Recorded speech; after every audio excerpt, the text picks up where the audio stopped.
नमस्कार दोस्तों, मेरा नाम जितेंद्र सिंह है और आपका मेरे यूट्यूब चैनल बड़ा ड्रीम में बहुत स्वागत है। आज का जो टॉपिक है वो कोरोना वायरस के बारे में है, जो कि हम लास्ट 2 साल से कोरोना वायरस से लड़ रहे हैं और अभी तक हमें जो है प्रॉपर सॉल्यूशन नहीं मिला है। वैक्सीनेशन आ गया जिससे कि हम प्रिवेंट कर रहे हैं और बहुत सारे केसेस जो भी सेकेंड वेव भी स्टार्ट हो गया, बट बहुत सारे केसेस अभी कम हो रहे हैं। हमारा रिकवरी रेट जो है बोल सकते हैं कि बढ़ रहा है। इस वीडियो में हमने 4 चीज़ों को रखा है, 4 टॉपिक के बारे में सीखेंगे, 4 चीज़ों के बारे में जानेंगे।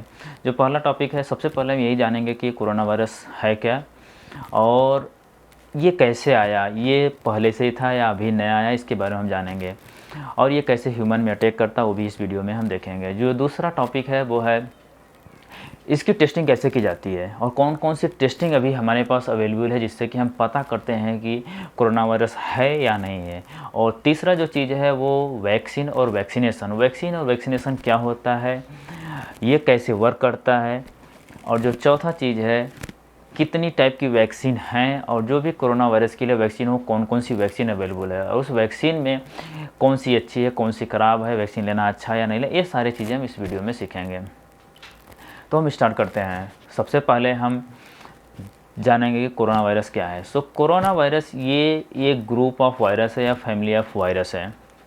सबसे पहले ये इंट्रोड्यूस हुआ है, सबसे पहले ये डिटेक्ट किया गया 2002 में, जिसको सार्स नाम से जाना गया। और ये सबसे पहले चाइना से आया था और उसके बाद 2012 में फिर मर्स नाम से जाना गया, वो भी सऊदी अरबिया में, मिडिल ईस्ट में। और उसके बाद 2019 में जैसा आप जानते हैं कि ये सार्स कोविड-2 नाम से जाना गया। इसको हमने जो डिजीज़ का नाम दिया वो कोरोना वायरस डिजीज़ 19 कोविड-19 के नाम से जाना गया। जैसे कि आपको पता है कि जो मैंने बताया सार्स, मर्स, कोविड-19, ये सब जो चीज़ है ये सब डिजीज़ है। और जो बैक्टीरिया है, सार्स के लिए सार्स कोरोना वायरस, मर्स के लिए मर्स कोरोना वायरस और कोविड-19 के लिए सार्स कोरोना वायरस 2। जैसे हम जानते हैं कि जो HIV है, HIV एक प्रकार का वायरस है और उससे जो डिजीज़ होता है वो एड्स होता है, सेम टाइप का ये भी है। तो हम ये जानेंगे या ये डिटेल में जानेंगे कोरोना वायरस होता क्या है। तो कोरोना वायरस आप जैसे पिक्चर में देख रहे हैं कि कोरोना वायरस ये उसके आउटर साइड में जो भी छोटे छोटे स्पाइक्स बने हुए उसको हम बोलते हैं स्पाइक प्रोटीन। और इनर साइड में आप देख सकते हैं एक राउंड करके बना हुआ है, इसको हम बोलते हैं उसका जेनेटिक मटेरियल। तो आपको पता है कि जो कोरोना वायरस उसका जो जेनेटिक मटेरियल है वो RNA है। जैसे हमारे बॉडी में जो जेनेटिक मटेरियल है वो DNA है, वैसे ही कोरोना वायरस का जो जेनेटिक मटेरियल है वो RNA है। वैसे भी वायरस दोनों प्रकार के होते हैं, DNA भी होते हैं, RNA भी होते हैं, बट ये जो वायरस है वो RNA टाइप का वायरस है, मतलब उसका जेनेटिक मटेरियल जो है RNA जेनेटिक मटेरियल होते हैं। आपको पता है DNA जो होते हैं डबल हेलिक्स होते हैं, जैसा कि आप देख सकते हैं, और RNA जो होते हैं वो सिंगल हेलिक्स होते हैं। तो जो कोरोना वायरस का ये स्पाइक प्रोटीन है बाहर का, ये जो हेल्प करता है ह्यूमन बॉडी के अंदर जाने के लिए, घुसने के लिए। और जो उसके अंदर RNA है, जो प्रोटीन है, जो जेनेटिक मटेरियल है, वो जब बॉडी में घुसता है तो वो उसको डुप्लीकेट करता है, रिप्लीकेट करता है, मतलब उसको मिलियन बनाता है, फोटोकॉपी बनाता है, जिससे कि वो बहुत सारे मात्रा में, बहुत सारे नंबर में बढ़ जाता है। तो ये नॉर्मली वायरस जो है हमारे फेफड़े के अंदर घुसता है और नॉर्मली मेम्ब्रेन से नहीं घुसता। फेफड़े में एक रिसेप्टर होता है, उस रिसेप्टर के पास इसका जो स्पाइक प्रोटीन है जाके वहाँ पे चिपक जाता है और चिपकने से ही वो सीधा फेफड़े के अंदर घुस जाता है। और जैसे ही घुसता है, हमारे फेफड़े में न्यूक्लियस होता है, वहाँ पे ये जाके न्यूक्लियस के अंदर भी एक राइबोसोम होता है, वहाँ पे जाके अपने जेनेटिक मटेरियल को छोड़ता है। राइबोसोम का काम ही है किसी भी चीज़ को, जैसा भी आप जेनेटिक मटेरियल डालोगे उसको रिप्लिकेशन करना शुरू कर देता है, मतलब उसका फोटोकॉपी बनाना शुरू कर देता है। तो एक वायरस गया और हमारे फेफड़े के अंदर उसमें बहुत सारा रिप्लिकेशन होना शुरू हो गया और बहुत से सारे वायरस प्रोडक्शन शुरू हो गए, कंटिन्यू प्रोडक्शन शुरू हो जाता है। और राइबोसोम का काम ही है, उसको नहीं मालूम कि मतलब क्या है, उसका सिर्फ एक ही काम है प्रोडक्शन को बढ़ाना, जैसा भी जेनेटिक मटेरियल आप डाल दोगे। जब ये बहुत सारी मात्रा में, बहुत सारे नंबर्स में हमारे बढ़ जाता है, तब हमारे इम्यून सिस्टम को पता चलता है अरे ये तो बहुत कुछ है जो कि बाहर से आ गया है, तो वो उसके साथ फाइटिंग करना शुरू कर देता है। तो हमारे इम्यून में जो फाइट करता है उसको हम बोलते हैं एंटीबॉडी। वो एक प्रकार का प्रोटीन होता है, जो भी कोई बाहर की चीज़ बॉडी के अंदर जाती है तो उसका एक सेल्फ डिफेंस सिस्टम होता है, वो उससे लड़ने के लिए शुरू हो जाता है। तो जैसे ही बॉडी में वायरस इंटर करता है, हमारा एंटीबॉडी काम करना शुरू हो जाता है और उससे फाइट करने लगता है, जिससे कि आपको पता होगा कि हमको फीवर भी आ जाता है, कफिंग, स्नीज, सब कुछ वो सिम्टम्स आते रहते हैं जब ये फाइट करना शुरू करता है। तो इतना millions of pieces virus enter कर जाते हैं कि हमारा एंटीबॉडी जो है उतना नहीं कर पाता, उसको उतना नहीं मार पाता है। तो उसके लिए हमारा जो है एंटीबॉडी ज़्यादा होनी चाहिए, इम्यूनिटी सिस्टम ज़्यादा होना, जिससे कि सारे को फाइट करके सबको मारे। तो जिसकी इम्यूनिटी ज़्यादा स्ट्रांग होती है वो सबको फाइट कर पाता है, जिसकी इम्यूनिटी उतना अच्छी नहीं है वो फाइट नहीं कर पाता। इसीलिए बोला जाता है कि हमको इम्यूनिटी को बढ़ाना है। तो आपने इम्यूनिटी की बात की, जैसे कि हमने इम्यूनिटी की बात की है, तो इम्यूनिटी आपको पता है जैसे हमारे बॉडी में बहुत सारा सिस्टम होता है, जैसे आपका रेस्पिरेटरी सिस्टम है, हमारे पास ब्लड सर्कुलेशन सिस्टम, वैसे भी इम्यूनिटी भी एक सिस्टम होता है। तो उसका काम ही है कि बॉडी में जब भी कोई फॉरेन मैटर या कोई भी पैथोजेंस, चाहे बैक्टीरिया हो चाहे वो वायरस हो, जब भी बॉडी में एंटर करता है तो हमारा इसका एक सेल्फ डिफेंसिव सिस्टम है जो कि उसके अगेंस्ट में काम करना शुरू कर देता है, उसे फाइट करना शुरू कर देता है। तो जब फाइट करता है तो जो भी वायरल इन्फेक्शन होता है उसको मारने की कोशिश करता है, बट वो पूरा मार नहीं पाता, क्योंकि हमारे पास इतना एंटीबॉडी होती नहीं है। जिसके पास इतनी एंटीबॉडी होती है वो निश्चित रूप से मारता है और जल्दी से रिकवर हो जाता है। तो हमको एंटीबॉडी कैसे बनाएं, ये सब कैसे करें जिससे कि वायरस मर जाए, उसी के लिए हमारा वैक्सीन है। वो वैक्सीन इसीलिए काम करता है कि बॉडी में एंटीबॉडी प्रोड्यूस करता है और वायरस को मार गिराता है। तो रिसर्च पेपर से ये पता चला है कि हमारे बॉडी में यदि विटामिन सी की मात्रा ज़्यादा हो, जिसको हम बोलते हैं कि 50 माइक्रोमोल पर लीटर, यदि हमारे ब्लड प्लाज्मा में विटामिन सी है तो 80% जो है वायरल इन्फेक्शन का, जो भी बैक्टीरिया और वायरस है, वो चांस कम हो जाता है। आपको पता है कि जो हमारा ब्लड सेल होता है उसमें एक जो है ब्लड सेल, उसको हम बोलते हैं वाइट ब्लड सेल। तो वाइट ब्लड सेल जो होता है उसका काम ही ये है कि बॉडी के अंदर या इम्यूनिटी, मतलब बॉडी के अंदर जब भी कोई आउटसाइड का फॉरेन पैथोजन घुसता है तो उसका काम है उसके अगेंस्ट में फाइट करना। जैसे कि ये प्रकार के बोल सकते हैं कि जो WBC है, वाइट ब्लड सेल्स है, एक प्रकार का ये सोल्जर है बॉडी के अंदर। जैसे ही बाहर की चीज़ों को देखता है वो तुरंत फाइट करना शुरू कर देता है। जैसे कि अब एग्जांपल दे रहा हूँ, जैसे पुलिस है एक, ठीक है, हमारे कोई कुछ हो गया तो पुलिस हमारी रहती है, एक सोल्जर है जो कि कभी भी लड़ाई हुआ, झगड़ा हुआ, कुछ प्रॉब्लम हुआ तो उनसे फाइट करने के लिए खड़ी रहती है। बट वो ज़्यादा प्रॉब्लम हुआ तो आंसू गैस भी छोड़ते हैं। ऐसे ही सेम टाइप का वाइट ब्लड सेल्स भी कुछ छोड़ती है, वो आंसू गैस की तरह। उसका नाम है ROS, जिसको हम बोलते हैं रिएक्टिव ऑक्सीजन स्पीसीज। ये छोड़ती है, क्योंकि वाइट ब्लड सेल पूरा जो वायरस है उसको मार नहीं सकता, तो जब मार नहीं सकता तो इसलिए ये आंसू गैस छोड़ती है। आंसू गैस जब छोड़ती है तो जो भी वायरस होता है उसको मारने में सहायक होता है। बट ऐसा भी होता है कि ये जैसे मतलब पुलिस इतना आंसू गैस छोड़ देती है, क्योंकि आंसू गैस वापस भी आ सकता है, उसको भी लग सकता है उस नो में, तो वो लोग क्या करते हैं, ग्लास बने रहते हैं, हेलमेट लगाते हैं। सेम टाइप का हमारा जो है ROS इतना खतरनाक होता है कि हमारे ब्लड सेल को भी मार सकता है। तो उससे बचने के लिए हमारे WBC में विटामिन सी रहता है, वो स्टक रहता है, तो उसको रोकने के लिए विटामिन सी हमारा काम करता है। तो हमारे पास ज़्यादा विटामिन सी होगा तो हम वायरल इन्फेक्शन को भी मार सकेंगे और हमारे सेल को रिन्यूएट करेगा, वो मारेगा नहीं, नया सेल जनरेट होगा। तो इसीलिए कहते हैं कि हमारे बॉडी में विटामिन सी की मात्रा ज़्यादा होनी चाहिए। सेकंड जो टॉपिक हमारा है वो टाइप ऑफ टेस्टिंग, कि हमारे पास कौन कौन सी टेस्टिंग अवेलेबल है और हम कोरोना वायरस को कैसे टेस्ट करते हैं। तो इसमें करंटली हमारे पास 3 टाइप की टेस्टिंग अवेलेबल जो आप देख सकते हैं। सबसे पहले मॉलिक्यूलर टेस्टिंग है, जिसको हम RT-PCR टेस्ट भी बोलते हैं। दूसरा जो है वो रैपिड टेस्ट और एंटीजन टेस्ट है, और तीसरा जो है वो एंटीबॉडी ब्लड टेस्ट। सो हम तीनों में कंपेयर करेंगे कि कौन सा टेस्ट में हम क्या चेक करते हैं, कितना टाइम लगता है और कितनी एक्यूरेसी आती है और हम टेस्ट को कैसे करते हैं। तो आप इस टेबल में देख सकते हैं जो मॉलिक्यूलर टेस्ट है, RT-PCR टेस्ट है, वो मेनली चेक करने के लिए, वो डायग्नोसिस करने के लिए कि आपको कोरोना वायरस का इन्फेक्शन है या नहीं है। और इसको टेस्ट करने के लिए जो हम सैंपल लेते हैं वो स्वैब से नसल के थ्रू और थ्रोट के थ्रू लेते हैं। इसका जो रिज़ल्ट आता है बहुत हम बोल सकते हैं हाई एक्यूरेसी होती है। इसको हम बिलीव कर सकते हैं हाँ करेक्ट रिजल्ट है। और इसका जो टाइम है वो 4 घंटे से लेके 1 वीक के अंदर जो रिजल्ट आता है। दूसरा जो हमारा एंटीजन और रैपिड टेस्टिंग है, ये भी डायग्नोसिस करने के लिए होता है कोरोना वायरस के लिए कि पॉजिटिव है या निगेटिव है। और इसको भी थ्रोट और नेसल के थ्रू ही हम सैंपल लेते हैं। और हम इसकी एक्यूरेसी जो है, देखो यदि पॉजिटिव रिजल्ट आया that we can say that वो बहुत अच्छा रिजल्ट है या परफेक्ट है, एक्यूरेट है। बट यदि हमारा नेगेटिव रिजल्ट आता है तो हमको कंफर्मेशन के लिए RT-PCR टेस्ट कराना होता है। इसका जो टाइम है टेस्ट करने का, जो टाइम लगता है रिजल्ट आने का, वो विद इन आवर आ जाता है। तीसरा हमारा जो एंटीबॉडी और ब्लड टेस्ट है, ये नॉर्मली हमारा पोस्ट इन्फेक्शन को दिखाता है। किसी को इन्फेक्शन हुआ है और दोबारा इन्फेक्शन हुआ है तो उसके लिए हम ब्लड लेते हैं, जो हमने बोला कि उसमें स्वैब से हम सलाइवा लेते हैं नसल के थ्रू, बट इसमें हम ब्लड लेते हैं।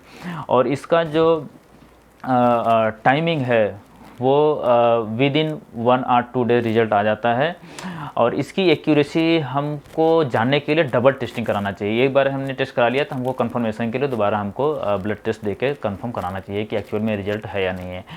मॉलिक्यूलर टेस्टिंग और RT-PCR टेस्टिंग। सो हम RT-PCR क्यों बोलते हैं? RT-PCR का जो फुल फॉर्म है, RT means reverse transcription and PCR means polymerase chain reaction. So आपको पता है कि जब हम DNA से RNA बनाते हैं तो उसको हम बोलते हैं ट्रांसक्रिप्शन, और यदि हम RNA से DNA बनाते हैं तो उसको बोलते हैं रिवर्स ट्रांसक्रिप्शन। सो हमारा जो ये कोरोना वायरस, वो जैसे मैंने शुरू में बताया था कि ये RNA टाइप का इसका जीनेटिक मटेरियल है। तो हम RNA को सबसे पहले क्या करते हैं, उसको जीनेटिक जो है वो चेंज करके हम DNA बनाते हैं एक्सटेंड करके। कैसे करते हैं? वो ट्रांसक्रिप्शन एंजाइम के थ्रू उसको हम RNA से DNA बनाते हैं।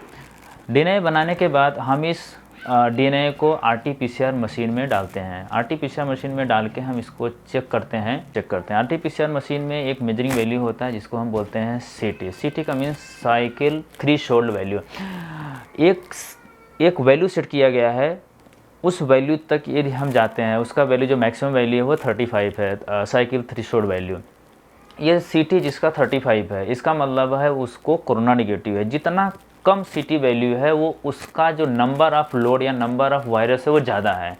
तो किसी को यदि कोरोना वायरस ज़्यादा है तो उसका CT वैल्यू बहुत कम आता है, मतलब वो जल्दी से पता चल जाता है, उसको टाइम भी बहुत कम लगता है चेक करने के लिए। और जिसको कोरोना वायरस बहुत कम है उसको टेस्टिंग करने का टाइम लगता है। और क्योंकि हमारा जो थ्रेशोल्ड वैल्यू है 30 पे, मतलब हमको 35 तक चेक करना है कि इसको कोरोना है या नहीं है। तो 35 ये किसी का रिजल्ट आता है, CT वैल्यू आता है, तो इसका मतलब वो कोरोना निगेटिव है। तो हम ये बोल सकते हैं कि जितना CT वैल्यू कम है उसका कोरोना वायरस लोड ज़्यादा है, जिसका CT वैल्यू ज़्यादा है उसका कोरोना वायरस का लोड कम है। आप इस टेबल में देख सकते हैं कि molecular test, RT-PCR test, antigen test and blood test, वो तीनों का कंपैरिजन। जो हमारा RT-PCR टेस्ट है वो नॉर्मली उसके जेनेटिक मटेरियल को चेक करके हमको बताता है, और जो रैपिड एंटीजन टेस्ट है वो हमारे उसको जो प्रोटीन होता है उस प्रोटीन को चेक करके बताता है कि पॉजिटिव या निगेटिव है। और जो ब्लड टेस्ट है वो नॉर्मली हमारे एंटीबॉडी को चेक करके बताता है या उसके बेस पे हमारा डिटेक्ट किया जाता है। तो तीनों हमारा ये डिफरेंस। अब जो तीसरा टॉपिक है वो वैक्सीन और वैक्सीनेशन के बारे में है। वैक्सीन क्या होता है, वैक्सीनेशन क्या होता है? वैक्सीन एक टाइप का सब्सटेंस है। वो सब्सटेंस वो पैथोजन का हो सकता है जो कि हमारे बॉडी के अंदर इंजेक्ट किया जाता है, ठीक है। तो इंजेक्ट हम डायरेक्ट इंजेक्ट नहीं करते हैं, या तो उसको हम किसी भी वायरस या बैक्टीरिया को किल करके इंजेक्ट करते हैं, या उसको इनएक्टिव इंजेक्ट करते हैं, या उसके किसी भी जेनेटिक मटेरियल को हम लेके उसको बॉडी के अंदर इंजेक्ट करते हैं। जैसा कि हमने पहले ही बताया था, जब हम एंटीबॉडी बॉडी में डालते हैं, उसकी का वैक्सीन का यही काम है कि बॉडी के अंदर या इम्यून सिस्टम के अंदर एंटीबॉडी को जनरेट करना है, जिससे कि वो वायरस या कोई भी वायरल इन्फेक्शन के अगेंस्ट इम्यून सिस्टम लड़ सके। तो वैक्सीन का भी यही काम है कि किसी पर्टिकुलर वायरस को लेके उसको इनएक्टिव करके और उसको किल करके और उसके जेनेटिक मटेरियल को लेके हम हमारे बॉडी के अंदर इंजेक्ट किया जाता है। तो जैसे ही ये बॉडी के अंदर इंजेक्ट किया जाता है वैक्सीन को, तो हमारे जो इम्यून सिस्टम होता है उसको पता चल जाता है कि कोई भी बाहर का चीज़ हमारे बॉडी में आ गया, क्योंकि हमारे इम्यून सिस्टम को पता है कि हमारा क्या चीज़ है और बाहर का क्या चीज़ है। तो जैसे ही बाहर का चीज़ उसके अंदर आता है वो उससे फाइट करना शुरू कर देता है। तो जब भी कोई पैथोजेंस या सब्सटेंस मटेरियल बॉडी के अंदर इंजेक्ट किया जाता है तो सबसे पहले क्या होता है, हमारा इम्यून सिस्टम फाइट करना शुरू करता है। उस सबसे पहले जो एंटीबॉडी फाइट करता है उसको हम बोलते हैं इनेट इम्यूनिटी। तो ये तब तक फाइट करता है जब तक उसकी ताकत होती है, तो फाइट करते करते वो मर जाता है। उसके बाद फिर से फाइट करने के लिए हमारा जो नेक्स्ट इम्यूनिटी आता है वो एडाप्टिव इम्यूनिटी होता है। तो एडाप्टिव इम्यूनिटी जो है वो फाइट करके एंटीबॉडी क्रिएट करता है। एंटीबॉडी मीन्स एक टाइप का प्रोटीन है, वो वेरी स्पेसिफिक प्रोटीन होता है। तो उस प्रोटीन को वो जनरेट करता है जिससे कि जो भी वायरल या जो भी इन्फेक्शन है, जो भी वायरस है, उसको लड़ सके। तो जब एंटीबॉडी बहुत सारा तैयार होता है तो हमारे वायरस का जो भी इन्फेक्शन हुआ है उसको मारने के लिए ये रेडी हो जाता है। ये वेरी स्पेसिफिक होता है।